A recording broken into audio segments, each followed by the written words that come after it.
Hello and welcome to our series on cutover transitions. My name is Joey Vosters and I'm the Practice Director for Access Reporting and Technical Consultants here at Nordic. And today I'm joined by Becca Patterson. Why don't you tell me a little bit about yourself, Becca? Sure, I'm a consultant here at Nordic, and before this I worked at Epic for about 10 years, did some technical services and technical coordinator work there, and got to go through some of these fun cutovers with customers. Okay, so you've been through the experience of kind of the midnight transitions and kind of really just kind of making sure that the new system is going to come up and be running for every user in the morning a few times. Sure. All right. One of the things that we wanted to kind of continue to talk about is, what do people do right after they do that cutover? So they've flipped the switch. They're now live on either a brand new instance of Epic, or maybe they've turned on a new module that's going to be coming live.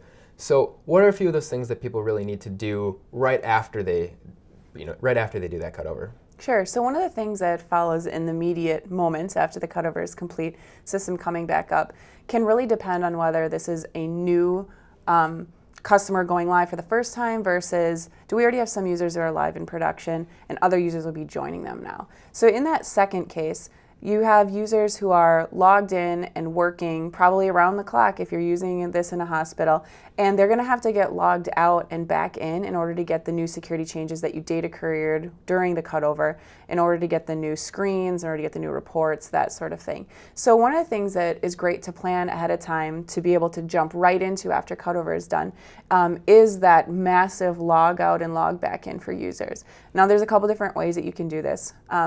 You can kind of have your floor support walk around and say, hey, did you log out yet? Okay. Less efficient.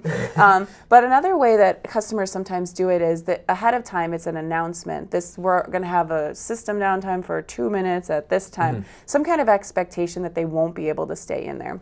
And then that lets them know that, well, maybe I won't start administering all my meds 4 minutes before that window that I'm expecting to happen at 2 a.m. or 6 a.m., whatever time it is. Yep. So some of the ways that you can get everyone to get going on it, if your hospital has an overhead PA system, that's a great way to say, now is the time, the expected log out. Another way that you could do it is maybe some of your workstation admin folks could set up something where you'd get a pop-up on the screen for everyone all at the same time. We have 2 minutes until the log out. Please log out now.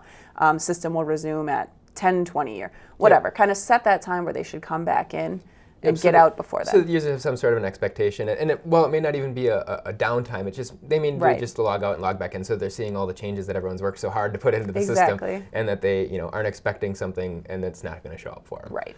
Having some sort of plan around that.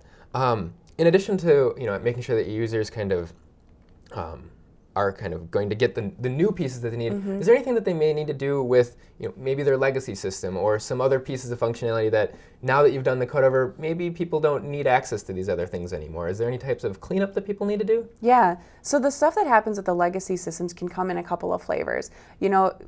Initially right after the cutover, you might still have some users having access to legacy systems for data. For example, results that are coming in on orders that were placed before cutover may come to those old orders for the first day or so. So for the first day, you may not change anything.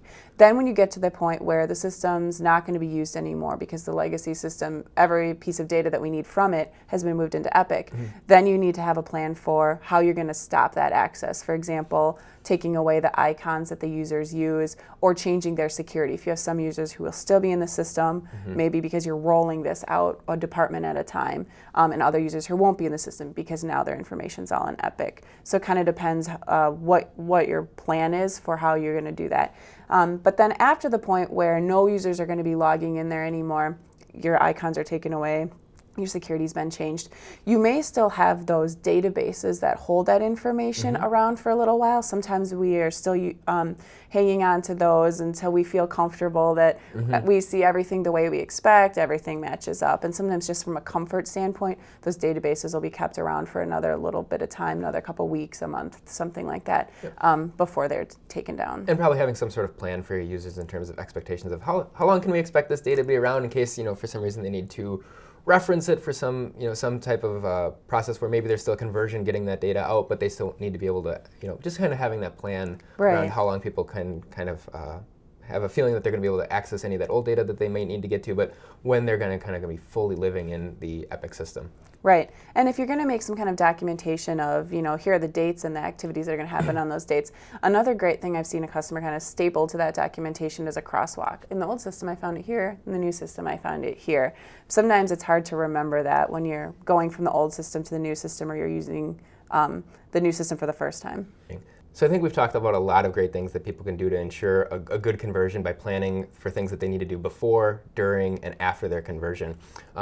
And in terms of examples, I think we've shared a lot of great examples that people can do. And what I'd really like to do at this point is just kind of see if there's any other kind of final thoughts you have in terms of what's the best things that people can do from a very high overview in terms of just communication that people might need to do to really ensure a good technical cutover. Yeah, I mean, the best thing that you can do is have a solid plan going into it.